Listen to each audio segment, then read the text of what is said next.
बहुत समय पहले की बात है। एक बहुत ही पुरानी भूकंप प्रभावित गांव हुआ करता था, जहां की कोई भी इंसान नहीं रहा करते थे। वहीं इन मनुष्यों द्वारा परित्यक्त इस भूकंप प्रभावित गांव में चूहों की एक बस्ती रहती थी। गांव के पास ही एक सरोवर था, जिसका उपयोग हाथियों के झुंड द्वारा किया जाता था। हाथियों को झील तक जाने के लिए गांव पार करना पड़ता था। ये इन लोगों का दैनिक कार्य हुआ करता था। एक दिन की बात है, जब वो हाथी का झुंड वहां से गुजर रहा था, तब उन्होंने अनजाने में ढेर सारे चूहों को रौंद डाला। इस बात पर चूहों के बीच में खलबली मच गई। चूहों के नेता ने हाथियों से मुलाकात की और उनसे झील के लिए एक अलग रास्ता लेने का अनुरोध किया।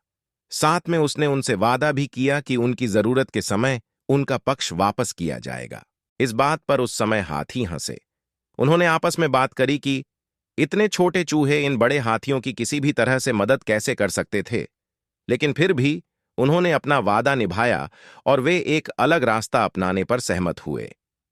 ऐसे कुछ दिन बीत गए। अब एक नई घटना सामने आई। कुछ ही समय बाद चूहों ने सुना कि शिकारियों ने हाथियों के झुंड को पकड़ लिया है और उन्हें जाल में बांध दिया गया है। ऐसा सुनते हैं वे तुरंत हाथियों को बचाने के लिए दौड़ पड़े। उन्होंने अपने तीखे दांतों से जालों और रस्सियों को कुतर डाला। हाथियों के नेता ने बार बार चूहों को उनकी मदद के लिए धन्यवाद दिया। अब उन्हें समझ आ चुका था कि किसी के आखार पर हंसना नहीं चाहिए। भगवान से सभी को किसी न किसी कला से नवाजा है। इस कहानी से हमें ये सीख मिलती है कि मित्र वही जो मुसीबत में काम आए। सुनिश्चित करें कि आप अपने दोस्तों की जब भी आवश्यकता हो उनकी मदद करें। उन्हें हमेशा आप पर भरोसा करने में सक्षम होना चाहिए।